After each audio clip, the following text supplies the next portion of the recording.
नमस्कार,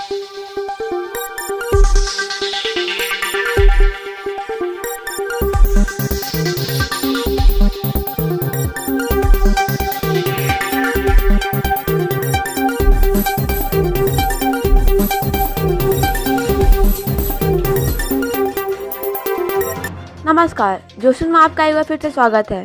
बोकारो के सेक्टर 5 स्थित पुस्तकालय मैदान में आपकी योजना, आपकी सरकार, आपके द्वारा कार्यक्रम में राज्य के मुख्यमंत्री हेमंत सोरेन शामिल हुए।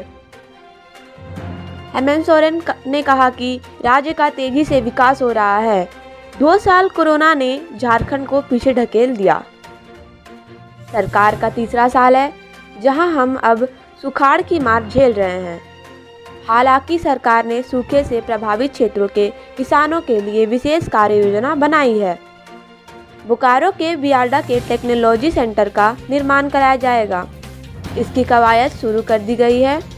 कार्यक्रम को लेकर सीएम ने कहा कि पिछले वर्ष 40 लाख लोगों के मामले का ऑन द स्पॉट निष्पादन हुआ था। मंच से कहा गया कि राज्य की भौगोलिक संरचना ही ऐसी है कि सुदूर क्षेत्रों में अधिकारी जाने से कतराते थे।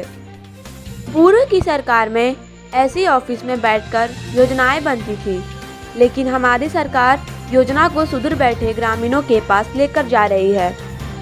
उन्होंने कहा कि 5 दिनों में 5 लाख आवेदन आए हैं। यह अभियान विशेष रूप से 2 चरणों में चलेगा, लेकिन उसके बाद भी जारी रहेगा। कार्यक्रम की प्रतिदिन मॉनिटरिंग की जा रही है।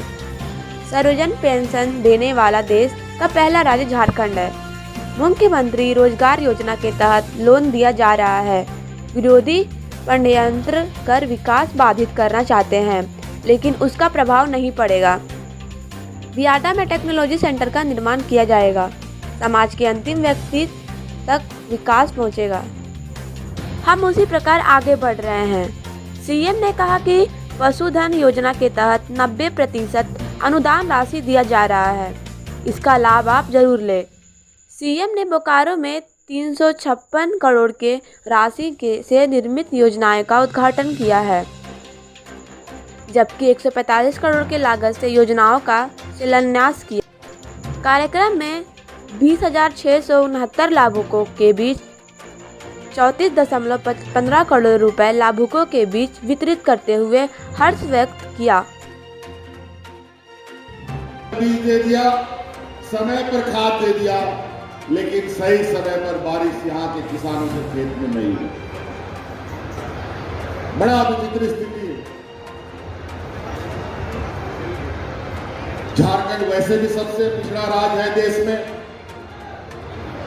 और गरीबों के लिए, किसानों के लिए ऐसी समस्या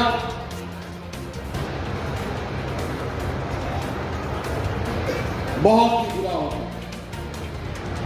आज उस सूखाग्रस्त से निपटने की चुनौती हमारे लिए है, और उस पर भी हम लोग तेजी से काम कर रहे हैं। इसी बीच जीवन सामान्य करते करते आगे बढ़ रहे थे।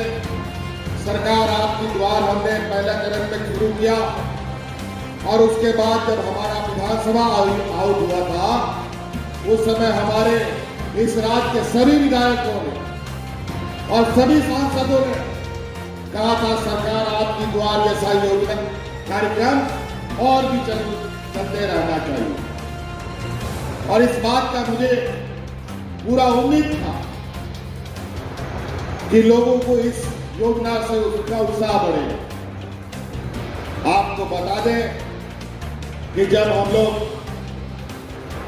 सरकार आपके द्वार कार्यक्रम चलाए थे पिछले साल, लगभग 6,000 शिविर हम लोगों ने लगाए पूरे राज्य में, और उस 6,000 में लगभग 35-40 लाख आवेदन आए। को विदेश में भेजकर मुफ्त पढ़ाने का काम, सारा खर्चा सरकार वहन कर रही है। आज ये राज्य देश में सर्वजन पेंशन, जो सबको पेंशन देने का कानून बनाया, ये झारखंड पहला राज्य।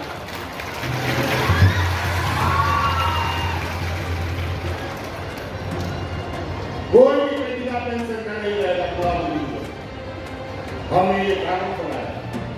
हम लोगों ने पिछला बार भी जब थोड़े दिन के लिए हम सरकार में थे 2014 में, उस समय भी ये हम बनाए थे, लेकिन हमारे विपक्ष जिन लोगों ने 20 साल तक इस राज्य में राज किया, ये हमारे विरोध। ये 1 साल पहले हम लोगों ने सरकार आपके द्वार कार्यक्रम चलाया था।